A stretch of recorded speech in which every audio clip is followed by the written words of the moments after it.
Bonjour, nous voici donc à la troisième vidéo de notre série 10 clés pour comprendre la Bible. Donc dans les deux vidéos précédentes, on avait déjà vu deux clés. On avait vu dans la première vidéo la distinction entre l'Église et Israël. Dans la deuxième vidéo, on avait vu les 7 dispensations qui structurent le plan de salut de Dieu, que Dieu a mis en place pour sauver l'humanité. Et dans cette troisième vidéo, nous allons voir le retour de Jésus. Nous allons voir que le thème du retour de Jésus est un thème fondamental pour comprendre la Bible. Donc déjà, il y aura 4 points dans notre étude. Dans un premier point, nous allons voir que le retour de Jésus est une doctrine très importante. Dans un deuxième point, on verra les signes qui vont précéder le retour de Jésus. Il y a un certain nombre de signes qui doivent s'accomplir avant le retour de Jésus, et donc lorsqu'on verra l'accomplissement de ces signes, on saura que le retour de Jésus est proche. Dans un troisième temps, on verra le retour de Jésus dans les airs, et dans un quatrième temps, on verra le retour de Jésus sur la terre. Donc déjà, le retour de Jésus, c'est une doctrine qui est importante, et malheureusement, c'est une doctrine qui aujourd'hui est de plus en plus négligée. Pourtant, le Nouveau Testament en parle abondamment. Donc il y a 3 raisons pour lesquelles cette doctrine est importante. C'est que déjà, donc, comme je l'ai déjà dit, le Nouveau Testament en parle environ 300 fois. Donc le thème du retour de Jésus est fréquent dans l'enseignement de la Nouvelle Alliance, du Nouveau Testament. Ensuite, le retour de Jésus, c'est l'espérance chrétienne. Les chrétiens vivent par la foi, mais ils vivent avec un but, une espérance, et cette espérance, c'est le retour de Jésus. C'est ce que Paul dit en Tite 2,13, « En attendant la bienheureuse espérance, la manifestation de la gloire du grand Dieu et de notre Sauveur Jésus-Christ. » Donc les chrétiens vivent dans cette attente, vivent dans cette espérance du retour de Jésus sur la terre. Et Jésus, lorsqu'il reviendra sur la terre, inaugurera un royaume que la Bible appelle le millénium. Et ça sera un règne de 1000 ans, un règne de paix, un règne de justice. Donc voilà, c'est pour ça que c'est important de s'attendre au retour de Jésus, parce que c'est le but, c'est la direction vers laquelle va le monde. Le monde a un sens, et ce sens, c'est le retour de Jésus. Et donc les chrétiens attendent avec joie ce retour. C'est notre espérance. Ensuite, la dernière raison pour laquelle le retour de Jésus est une doctrine importante, c'est que cela nous encourage dans la foi. Voilà, on ne croit pas en vain, on croit en Jésus, et on sait qu'il va revenir. Donc ça nous encourage dans la foi, ça nous encourage aussi dans la sainteté, à nous préparer. Voilà, lorsque Jésus reviendra, il faudra qu'il trouve une église sans tache ni ride, et donc il faut que le peuple de Dieu se prépare au retour de Jésus dans la sainteté. Donc la doctrine du retour de Jésus est importante pour encourager les chrétiens à marcher en nouveauté de vie, à marcher dans la sainteté, et aussi à travailler pour le Seigneur, à le servir. Le Seigneur n'est pas là pour l'instant, mais lorsqu'il reviendra, il aura à cœur de trouver un peuple qui le serve. Et c'est pour ça qu'il faut déjà commencer à le servir dès maintenant. C'est ce que Pierre disait en 2 Pierre 3,12, « Tandis que vous attendez et hâtez l'avènement du jour de Dieu. » Donc le service que l'on fait pour Dieu en ce moment, même si Jésus n'est pas là, mais le fait de le servir, le fait de travailler pour lui, ça prépare son retour, ça hâte même son retour. Donc plus l'Église va être dans l'œuvre, plus l'Église va servir le Seigneur, plus le retour de Jésus sera rapide. Donc voilà pourquoi c'est une doctrine très importante. C'est vraiment c'est ça qui nous motive, ça donne un cadre, ça donne un but, et ça donne une raison pour laquelle il faut servir Dieu, grandir dans la foi, grandir dans la sainteté. Donc la doctrine du retour de Jésus, ce n'est pas simplement la fin des temps, c'est aussi, ça a un impact aussi sur la façon dont on vit notre foi, ça impacte la façon dont on vit la foi au jour le jour. Maintenant, deuxième partie, ce sont les signes annonciateurs du retour de Jésus. Donc, comme je l'ai dit en introduction, la Bible montre qu'avant le retour de Jésus, il va y avoir un certain nombre de signes qui doivent s'accomplir ou qui vont s'accomplir. Et l'accomplissement de ces signes va montrer que le retour de Jésus est proche. C'est important que les croyants connaissent ces signes parce que cela va leur permettre de discerner les temps, et notamment les temps dans lesquels nous sommes. Parce que le retour de Jésus est proche. Jésus dit qu'il revient bientôt, mais ce n'est pas simplement une figure de style, c'est une réalité. Parce qu'on voit que les signes dont la Bible parle, signes qui doivent précéder le retour de Jésus, ils sont en train de s'accomplir ou se sont déjà accomplis. Et donc, le fait que ces signes sont en cours de réalisation ou sont déjà réalisés montre que le retour de Jésus est beaucoup plus proche aujourd'hui qu'auparavant. Alors, on ne va pas survoler tous les signes. On pourrait en trouver dans la Bible, je pense, une grosse quarantaine. Aujourd'hui, on va en survoler 7, mais ils vont nous montrer que le retour de Jésus est proche. Alors déjà, un premier signe, parmi d'autres, mais déjà un premier signe, c'est que la Bible dit qu'avant le retour de Jésus, il y aurait des faux Christ. Par exemple, en Matthieu 24, au verset 5, on lit « Car plusieurs viendront en mon nom, disant « C'est moi qui suis le Christ », et ils séduiront beaucoup de gens. » Donc Jésus a annoncé qu'avant son retour, des personnes prétendront être le Christ et qu'ils séduiront de nombreuses personnes. Aujourd'hui, déjà dans le passé, il y a eu déjà beaucoup de faux messies, que ce soit chez les Juifs ou chez les chrétiens. Il y a eu beaucoup de gens qui ont proclamé être le Christ et qui ne l'étaient pas. Si vous cherchez sur Internet, basiquement, vous allez trouver très rapidement des gourous, des chefs de secte qui prétendent être le Christ. Donc, on voit que cette prophétie s'est déjà réalisée. Et ces faux Christ préparent la venue de l'Antéchrist, parce que ce sera un homme qui prétendra être le Christ. Et lui, à la différence de ces gourous, de ces chefs de secte, lui, il séduira toute l'humanité. Et donc, on voit que l'accomplissement de ce signe prépare la venue de l'Antéchrist. On voit que ce signe est déjà en grande partie réalisé, donc ça doit déjà nous mettre la puce à l'oreille. Le retour de Jésus est proche. Un deuxième signe qui est annoncé dans la Bible, qui est annoncé par Jésus, c'est les famines. Ça nous est mentionné en Matthieu 24 au verset 7, où il est dit « Il y aura en divers lieux des famines et des tremblements de terre ». Donc la fin des temps sera marquée par une pénurie alimentaire. Il y a déjà eu des famines dans le passé, et aujourd'hui les famines n'ont pas disparu. La famine demeure. Aujourd'hui, on estime à peu près à 88 millions de personnes qui souffrent de la faim, et notamment en raison des conflits armés et de l'instabilité politique. Il faut savoir qu'en 2020, ce chiffre est en augmentation de 20% par rapport à 2019. Donc on voit que malgré le fait de vivre dans un monde développé, où la plupart des gens mangent à leur faim, malheureusement ce n'est pas une réalité pour tout le monde. Il y a encore beaucoup de gens qui connaissent la famine dans le monde, et ce chiffre est en augmentation. Donc on voit que la possibilité que l'humanité souffre de famine demeure une réalité. Donc on voit que ce signe est en cours d'accomplissement. Un troisième signe, c'est l'augmentation, c'est les tremblements de terre. Donc on a vu qu'en Matthieu 24, 7, Jésus dit qu'à la fin des temps, il y aurait des famines et des tremblements de terre. Donc ça veut dire qu'à la fin des temps, il y aura de plus en plus de tremblements de terre et de catastrophes naturelles. Il faut savoir que depuis les années 60, on enregistre de plus en plus de tremblements de terre. Donc cette prophétie est aussi une réalité, et elle se confirme de plus en plus. Puisque maintenant, avec les capteurs, on arrive à détecter de plus en plus de tremblements de terre. Alors on pourrait dire, oui, mais c'est parce qu'avant, on les détectait pas.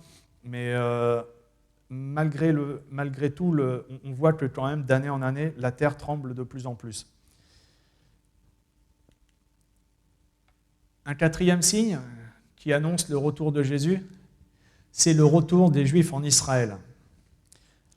Donc ce retour des Juifs sur la terre d'Israël avait été annoncé dès l'Ancien Testament.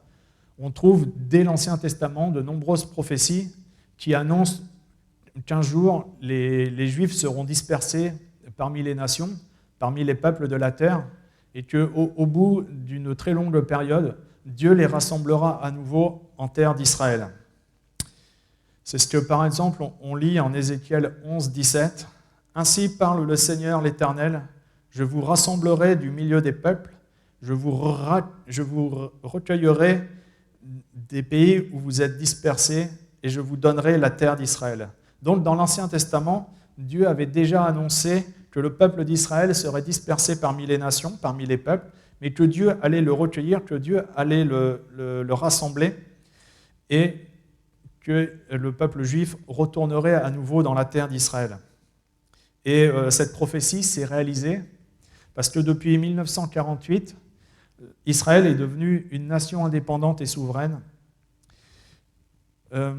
Ces prophéties donc, que l'on trouve déjà dans l'Ancien Testament, Jésus en parle également, et il compare la restauration d'Israël à un figuier qui refleurit.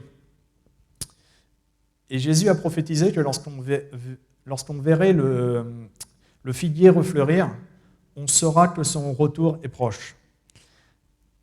Donc Jésus a fait cette prophétie en Matthieu 24, versets 32 et 33, où il a dit « Instruisez-vous par une comparaison tirée du figuier.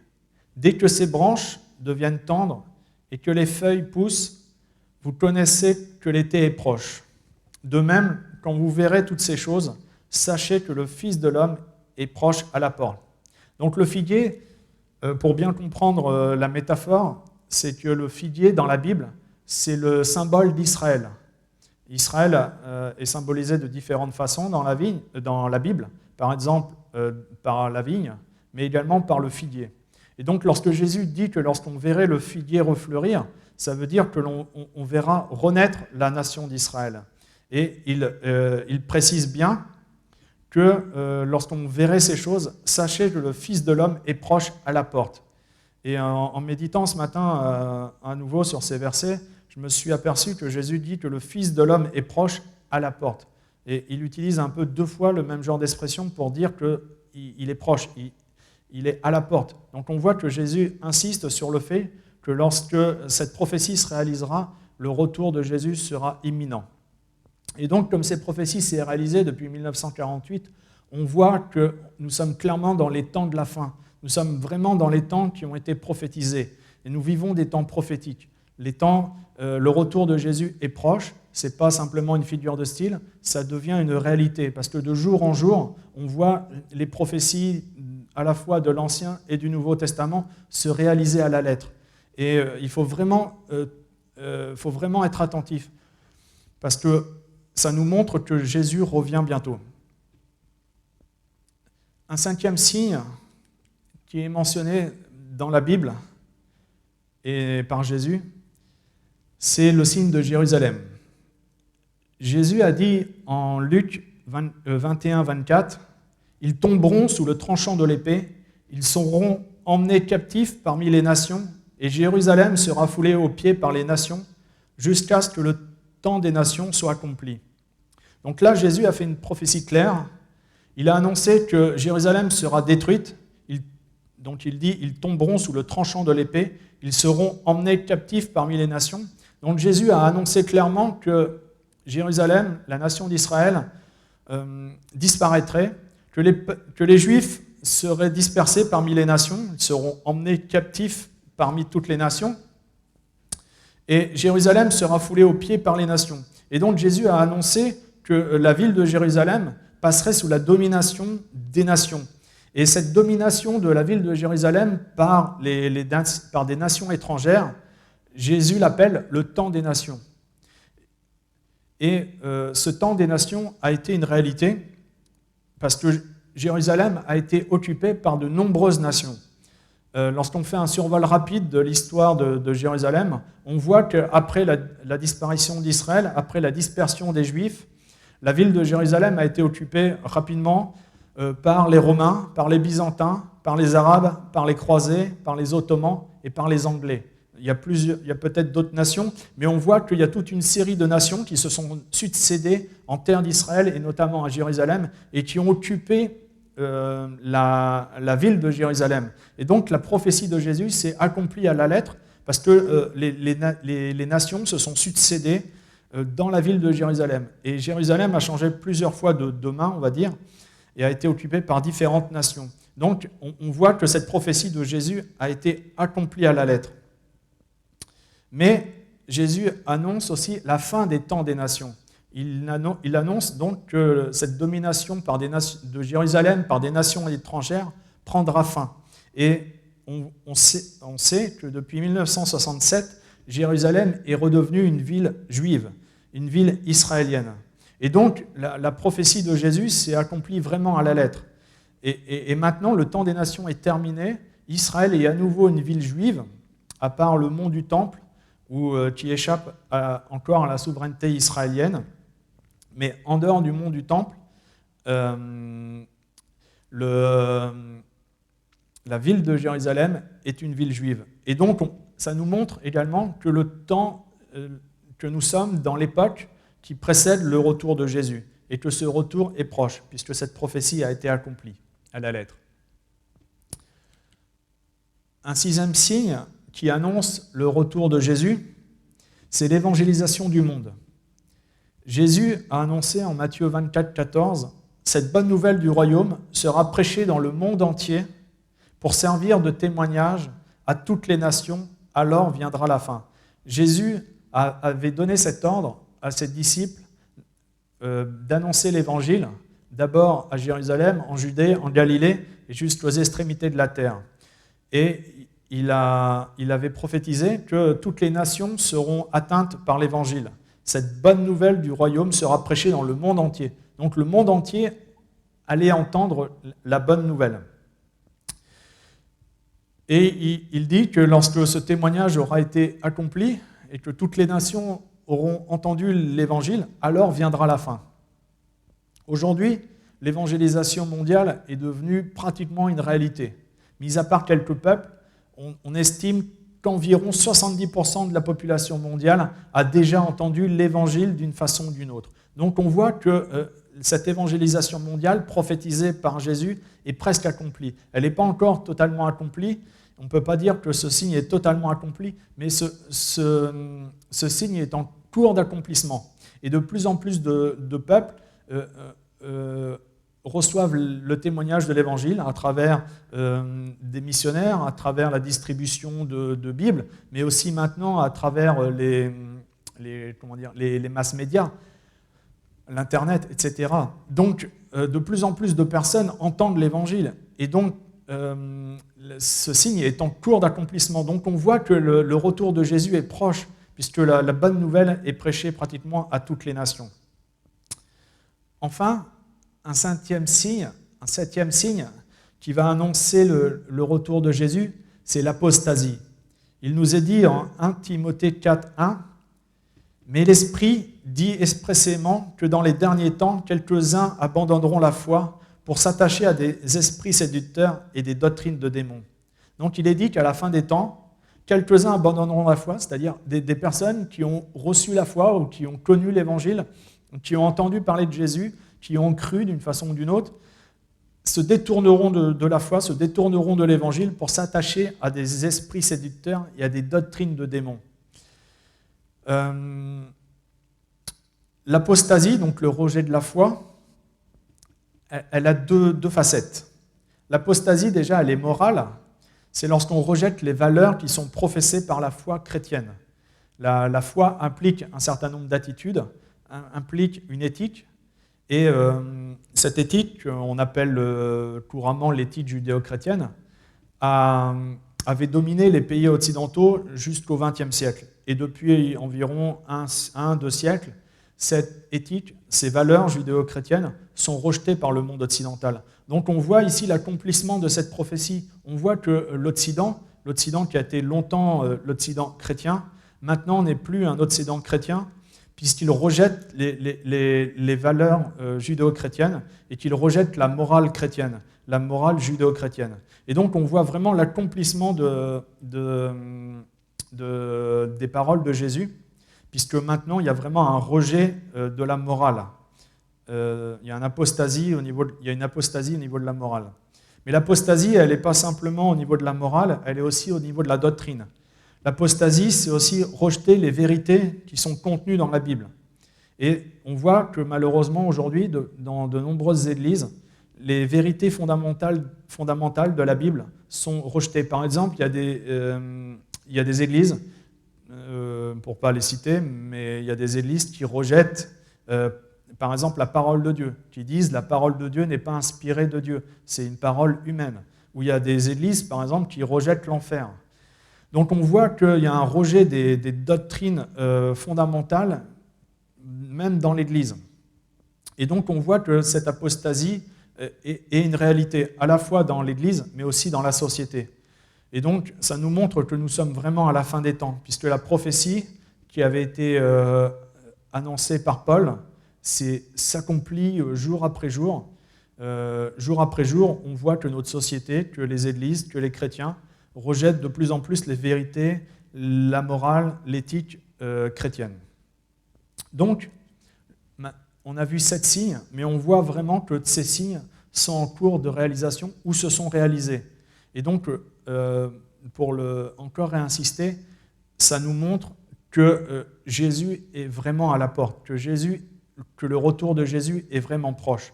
Donc, il faut que cet enseignement du retour de Jésus soit clair pour nous. Maintenant, comment va se dérouler le retour de Jésus? Alors, lorsqu'on regarde dans la Bible, il y a 2 faces, il y a 2 étapes dans le retour de Jésus. Il y a d'abord un retour dans les airs et ensuite un retour sur terre. Donc on va d'abord voir le retour dans les airs.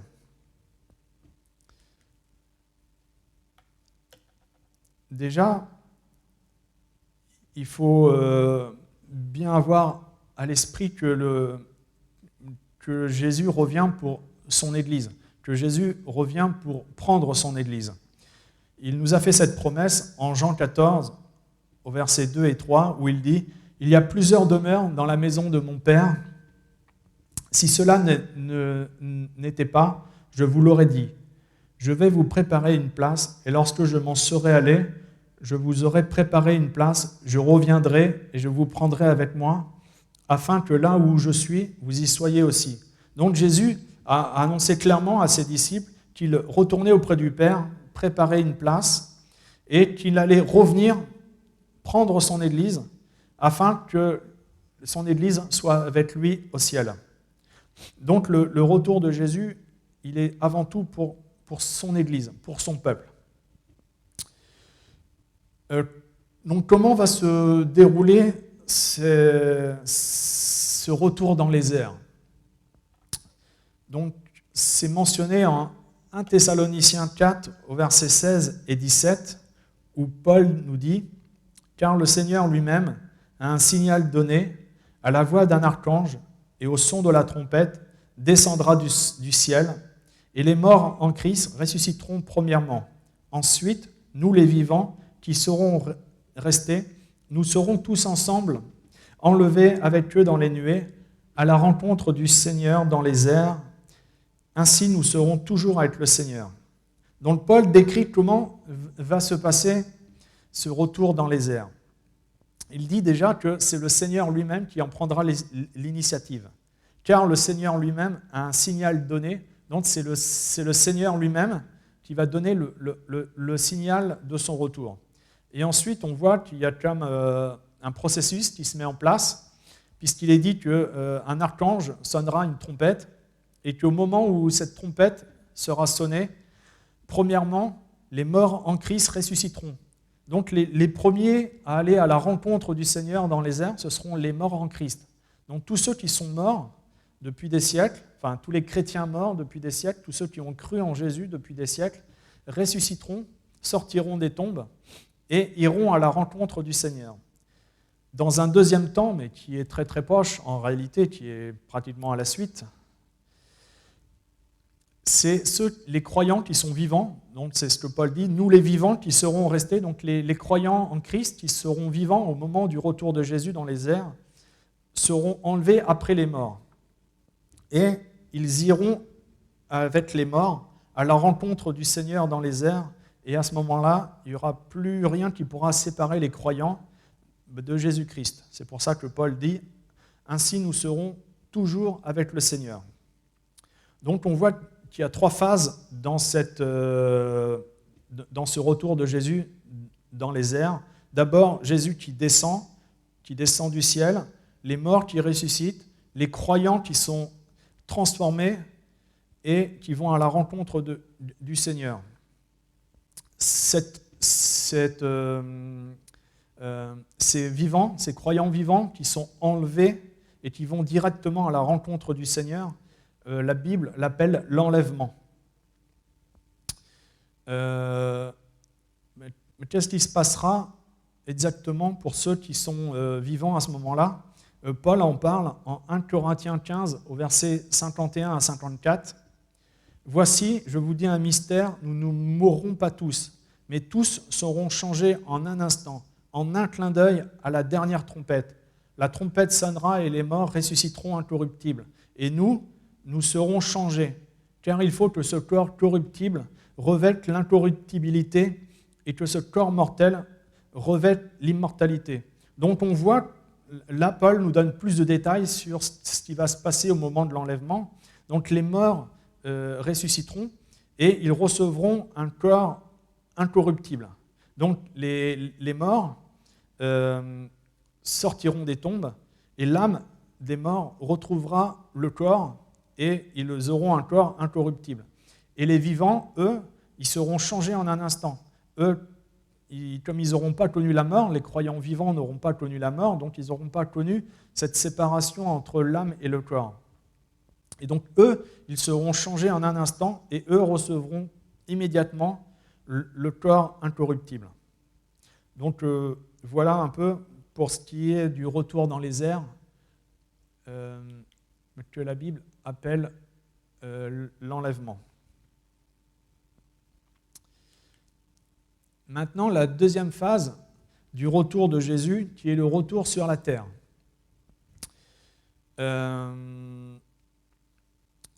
Donc, on a vu que les croyants sont enlevés et vont à la rencontre de Jésus dans le ciel.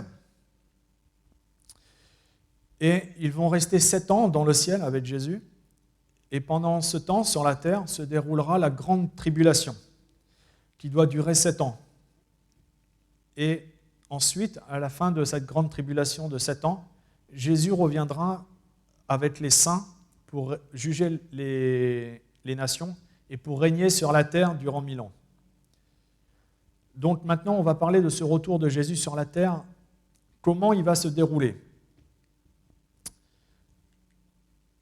Donc déjà, l'endroit où Jésus va revenir est mentionné dans la Bible. Et il s'agit du mont des Oliviers. Donc le mont des Oliviers, c'est une montagne, une colline, qui se trouve juste en face de Jérusalem. Et c'est là que Jésus va revenir. Ça a été prophétisé dans l'Ancien Testament, en Zacharie 14, au verset 4, où il est dit « Ses pieds se poseront en ce jour sur la montagne des Oliviers, qui est vis-à-vis de Jérusalem, du côté de l'Orient. » Donc là, Dieu a déjà annoncé, même avant la naissance de Jésus, il y a des centaines d'années, il y a plus de 2400 ans, 2500 ans, Dieu avait déjà annoncé que Jésus reviendrait sur le mont des Oliviers. Donc l'endroit est déjà connu. Maintenant, il faut savoir aussi que ce retour de Jésus sera corporel, sera physique. C'est-à-dire que Jésus va revenir, mais pas sous la forme d'un fantôme, pas sous la forme d'une ombre ou d'un esprit, mais en chair et en os. Jésus va revenir en chair et en os sur le mont des Oliviers. Ça nous est rapporté, par exemple, en Actes 1, au verset 11. « Et ils dirent, « Hommes galiléens, pourquoi vous arrêtez-vous à regarder le ciel ? Ce Jésus qui a été enlevé au ciel au milieu de vous viendra de la même manière que vous l'avez vu aller au ciel. » Donc là, c'est intéressant parce que c'est des anges qui parlent aux disciples et il dit aux disciples, « Mais pourquoi vous regardez au ciel ? Ce Jésus qui a été enlevé au ciel du milieu de vous reviendra de la même manière que vous l'avez vu aller au ciel. » Donc les disciples ont vu Jésus, et Jésus, à un moment, donc Jésus était en chair et en os devant eux, et Jésus est monté au ciel, et donc les disciples regardaient le ciel, et les anges leur ont dit, pourquoi vous regardez au ciel ? Parce que ce Jésus qui est monté en chair et en os au ciel, il redescendra de la même façon, c'est-à-dire qu'il redescendra en chair et en os. Donc on voit que Jésus, le retour de Jésus va être corporel, va être physique. Jésus était dans un corps physique, il est monté au ciel, et il va descendre du ciel sur la terre, toujours avec un corps physique, avec un corps charnel. Et il reviendra de cette façon-là sur la terre. Ce verset-là est intéressant aussi parce qu'il confirme que Jésus va revenir sur le mont des Oliviers. Donc on a vu que c'était déjà une prophétie de l'Ancien Testament, mais là aussi c'est une prophétie du Nouveau Testament. Parce que lorsque Jésus est monté au ciel lorsqu'il était sur le mont des Oliviers. Et les anges ici disent qu'il va revenir de la même façon. Donc ça veut dire que Jésus va revenir sur le mont des Oliviers. Donc il y a deux passages très clairs, à la fois celui qu'on a lu en Zacharie et celui qu'on vient de lire en Acte 1, qui montrent que Jésus doit revenir de façon corporelle sur le mont des Oliviers. Ensuite, ce retour, ce sera un retour glorieux. Jésus ne va pas revenir discrètement. Autant il est né, à sa première venue, Jésus est venu discrètement, il est né dans un petit village, dans une étable, personne ne l'attendait, donc sa venue était discrète, même s'il y avait les anges et tout ça, même s'il y avait les rois mages qui sont venus de loin, mais personne ne s'attendait à ce qu'il vienne dans une étable à Bethléem. Par contre, lorsqu'il reviendra sur la terre pour son retour, il reviendra de façon glorieuse. C'est ce que Jésus annonce en Matthieu 24, 30. « Alors, le signe du Fils de l'homme paraîtra dans le ciel, toutes les tribus de la terre se lamenteront, et elles verront le Fils de l'homme venant dans les nuées avec puissance et gloire. » Donc on voit ici que au moment où Jésus revient sur la terre, c'est de façon visible, mais visible déjà par tous les hommes, et en plus avec puissance et une grande gloire. Donc ce sera un moment très impressionnant, très solennel. Vous voyez, lorsqu'un président de la République vient dans une ville, c'est un moment important. Là, ça sera ça, mais puissance 1000. Ce sera vraiment le retour du roi des rois, du seigneur des seigneurs. Jésus est venu la première fois en tant que sauveur, mais là, il reviendra en tant que seigneur, en tant que roi, en tant que prince, qui doit régner sur la terre. Et donc, ce retour sera un retour glorieux, sera un retour majestueux. Ça nous saisira, ça nous dépassera, on sera subjugué par cette puissance, par cette gloire, par cette majesté. Donc, comme je l'ai dit, ce retour sera visible. Toute la terre le verra. Jésus dit « Car comme l'éclair part de l'Orient et se montre jusqu'en Occident, ainsi sera l'avènement du Fils de l'homme. » Donc de même qu'un éclair, lorsqu'il y a de l'orage, les soirs d'été, lorsqu'il fait très chaud et qu'il y a un orage, et que l'orage éclate, il y a des éclairs, et les éclairs sont visibles de loin. Enfin, souvent, la discussion qu'on a entre nous, basiquement, c'est « T'as vu l'orage hier soir ? Ah oui, j'ai vu les éclairs, c'était impressionnant. » Et Jésus dit que son retour sera comparable à un éclair. Comme je le disais, lorsqu'il y a un éclair l'été, lorsqu'il y a du tonnerre, lorsqu'il y a des orages l'été, les éclairs, on les voit de loin. Et le retour de Jésus, ce sera impressionnant, ce sera visible. Personne ne pourra dire qu'il ne l'a pas vu. Ce sera tellement puissant, ce sera tellement majestueux que tout le monde le verra, comme tout le monde voit un éclair qui sillonne le ciel. Enfin, pour terminer, ce retour de Jésus se fera avec une autorité, et avec une très grande autorité. J'aurais pu prendre des passages de l'Apocalypse qu'il dit qu'il revient en tant que roi des rois, que seigneur des seigneurs pour régner, mais j'ai pris un passage d'Ésaïe où il nous est dit « Car un enfant nous est né, un fils nous est donné, et la domination reposera sur son épaule. On l'appellera admirable, conseiller, Dieu puissant, Père éternel, prince de paix. » Ce qui est intéressant aussi, c'est qu'on voit que les deux venues de Jésus sont fondues dans le même verset. Au début de ce verset, Ésaïe dit « Car un enfant nous est né, un fils nous est donné ». Ça fait référence à la naissance de Jésus, où Jésus, comme je le disais tout à l'heure, est né, était un petit enfant, il est né dans une étable, il est né à Bethléem, et cette première venue de Jésus sur la terre était discrète.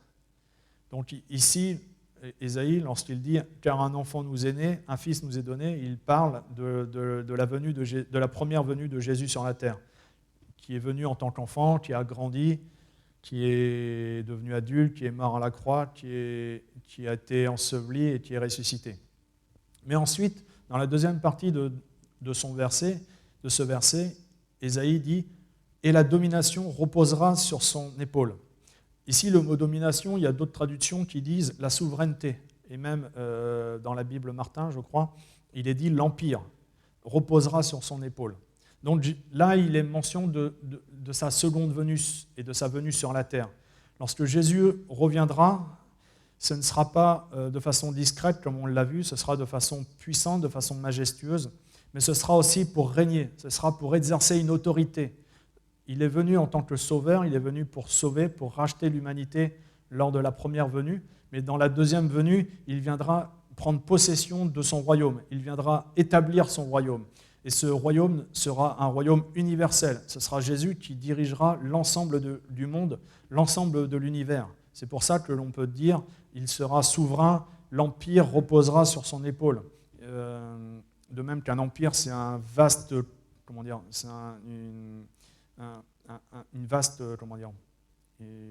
un gouvernement qui couvre plusieurs nations. Et ben, Jésus dominera toutes les nations, donc ce sera vraiment un empire. Et on l'appellera admirable, conseiller, Dieu puissant. Là, Jésus va se manifester en tant que Dieu puissant, en tant que Père éternel, en tant que prince, mais le prince de la paix. Jésus dominera, Jésus sera roi, mais ce sera pour instaurer la paix durant 1000 ans. Donc voilà comment va se dérouler le retour de Jésus. Nous sommes dans la période qui précède le retour de Jésus. On voit, comme je l'ai dit tout à l'heure, de plus en plus les signes qui annoncent le retour de Jésus se réaliser à la lettre. Donc il faut vraiment, et j'insiste là-dessus, il faut vraiment réaliser que nous sommes dans les temps de la fin, que le retour de Jésus est proche, il faut se préparer. Et donc il y aura deux phases à ce retour. D'abord un retour dans les airs qui concerne les croyants, ce sera l'enlèvement. Les croyants morts ressusciteront, les croyants vivants seront enlevés et transformés, et tous iront à la rencontre de Jésus. Ça, c'est la première partie de son retour. Et la deuxième partie de son retour, c'est le retour sur la terre, où Jésus revient de façon glorieuse, majestueuse, pour instaurer son royaume et pour inaugurer ce règne de 1000 ans. Voilà la troisième clé pour mieux comprendre la Bible. Soyez bénis.